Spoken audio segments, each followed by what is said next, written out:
On revient à présent à cette découverte étonnante des chercheurs de l'Université de Genève. On savait que les abus subis laissaient des séquelles psychiques chez les victimes. On apprend aujourd'hui qu'ils laissent également une trace biologique dans leur ADN, une trace que ces chercheurs sont même parvenus à mesurer. Les explications d'Yvan Elie et Chantal Panatier. Maltraitance, viol, autant de traumatismes qui laissent des traces, et pas seulement psychiques. Certaines de ces victimes consultent en psychiatrie. Elles ont accepté de donner leur sang pour analyse. On est allé chercher s'il y avait en quelque sorte des cicatrices sur l'ADN des événements vécus par ces personnes, qui pouvaient être des abus, de la maltraitance ou des circonstances de vie assez difficiles plutôt dans l'enfance. Dans l'ADN, les chercheurs isolent un gène, celui qui répond à un stress très fort résultant d'un traumatisme. Un traumatisme que les patients décrivent en répondant à un questionnaire. Ce qui est incroyable, c'est qu'au niveau de l'ADN extrait du sang des patients, on a trouvé que proportionnellement à ce qu'ils avaient subi, on trouvait des modifications chimiques de leur ADN. Donc vraiment que cette cicatrice était mesurable. Le traumatisme s'inscrit donc dans notre génome. Et sa trace survit à chaque division cellulaire. Chez les humains comme chez les souris, elle se transmet jusqu'à 3 générations au moins. Très récemment, on a eu cette situation, grand-mère, mère-fille.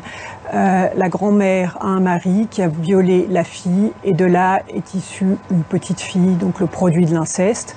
On a fait une analyse de méthylation sur ces 3 générations et on observe que celle qui a la cicatrice la plus grande, c'est bien la petite fille qui est donc le fruit de l'inceste.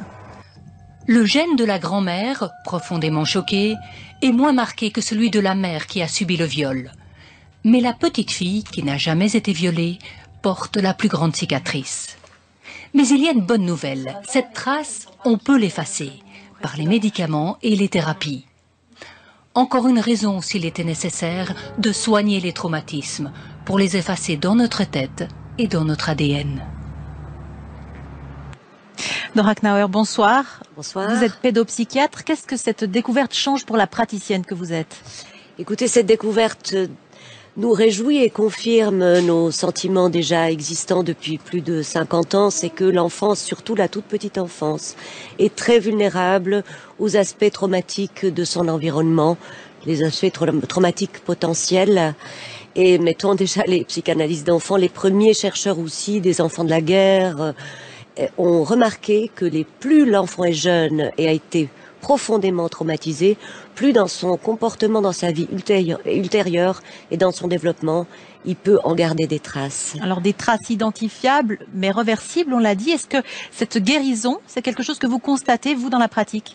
Absolument. Plus l'enfant est traité jeune, issu, par exemple, de familles dites à problèmes multiples, si on arrive à les aider, si on arrive à aider les familles, ou à en extraire l'enfant s'il n'est pas possible de faire autrement, là, nous savons que nous sauvons des psychologies, que nous sauvons des vies et que nous pouvons vraiment beaucoup aider à condition d'être rapide, immédiat et de ne pas laisser le traumatisme se perpétuer. On a parlé de situations comme les viols. Qu'en est-il des guerres, par exemple? Est-ce que du côté des victimes civiles comme des soldats, il faut s'attendre à des générations de personnes borderline, comme on dit?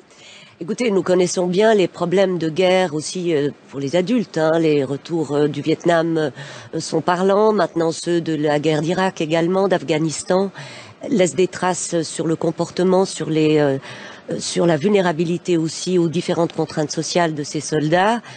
L'enfant des guerres a été passablement étudié, notamment dans la guerre du Liban, et on sait que ces enfants nécessitent des soins particuliers et surtout de ne pas se retrouver dans des situations traumatiques, parce que on vit aussi le second traumatisme comme beaucoup plus inquiétant si on en a subi un auparavant.